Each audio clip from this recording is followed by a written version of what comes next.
Are you battling with weight loss? Can't keep those love handles at bay? Or can't you lose those extra few inches? You know, there are reasons why you can't just melt off body fat, but maybe you can. In this video, I'm going to explain you how you can melt off body fat like butter, with butter. Okay, let's start off by looking at how your body melts off its own fat. Our adipose tissue stores fat in the form of triglycerides. To melt fat off your body, you have to first quote-unquote release it. This happens by a process called lipolysis, which breaks down those triglycerides into glycerol and free fatty acids, or FFAs. Lipolysis gets triggered by hormones like glucagon, epinephrine, norepinephrine, ghrelin, growth hormone, testosterone, and cortisol. Glucagon is the counterpart of insulin that rises when our blood sugar levels are low. It makes the liver convert stored glycogen into glucose and increase free fatty acid utilization. The key hormone when it comes to body composition is insulin, which regulates the storage and distribution of nutrients. If it's constantly elevated,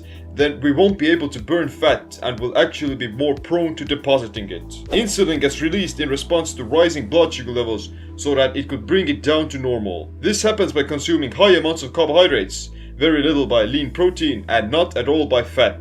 High carb diets make lipase, the enzyme involved in breaking down body fat, almost completely inactive. By triggering insulin, you put a halt to burning fat for the rest of the day and possibly even the next one to come. Therefore, the secret to melting off body fat is to keep insulin levels low and restrict carbohydrate intake. And the ability to melt off body fat and use it for fuel isn't useful only for battling obesity or some illnesses. It's not about just weight loss, but it's a very useful nutritional trick. The difference between burning sugar and burning fat is that you'll be using your own adipose tissue and you'll gain more energy from it. When your liver glycogen stores get depleted, you increase glucagon and lipolysis by starting to produce more ketone bodies. After a while, you enter a state of nutritional ketosis in which you're using your own body fat for fuel instead of glucose. This can happen after fasting for 2 to 3 days or by following a low carbohydrate ketogenic diet. When you're in ketosis, you'll be literally taking your own body fat and converting it into energy. To lose weight, you would still have to be in a negative energy balance. But this is so easy to do on a ketogenic diet. Eating fat triggers a hormone called CKK, which tells your body that you're full. It gives the brain immense amounts of long-lasting energy and keeps it satiated. The foods eaten on a ketogenic diet are based on primarily fat, moderate protein, and virtually zero net carbohydrates. This will prime your metabolic machinery to preferring fat and ketones for fuel. But isn't fat unhealthy? Definitely not. Saturated fat and cholesterol have been villainized for decades, but all in vain. They're essential nutrients for healthy cell membrane,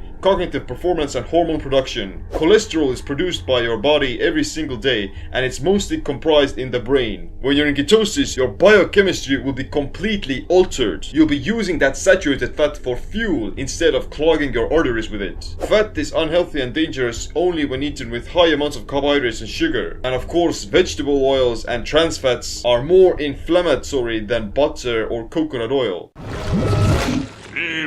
As you can remember, the hormones that trigger lipolysis are all dependent of the consumption of fat. The best testosterone boosting foods are high in cholesterol and fat, such as eggs, red meat, fish, and butter. Another satiety hormone is ghrelin, which won't get released in the presence of CKK. In 1 gram of fat there are 9 calories, whereas 1 gram of carbohydrates or protein has only 4, less than half the amount. So of course it's easy to presume that eating more fat makes you fat. But it's also easy to make false presumptions based on that. High carb, low fat diets with no fiber can lead to leptin resistance. You can eat copious amounts of sugar without even feeling like you've eaten something. The signal that you've received enough calories disappears into the void and gets silenced by your subconscious mind, whose motivations urge you to keep on eating because your brain is starving. Now, eat a tablespoon of salted butter or coconut oil and you won't get any cravings whatsoever. You'll light up your taste buds and feel amazing, but you won't enter this vicious cycle of wanting to get more and more. Fat feeds your brain and keeps it nourished. The foods eaten on a ketogenic diet will keep you satiated and extremely satisfied. Protein, fibrous leafy green vegetables, and healthy fats will give you more energy and keep you full. But for me, the ketogenic diet isn't about losing weight or staying ripped or anything like that. It puts you into a fat burning mode by default.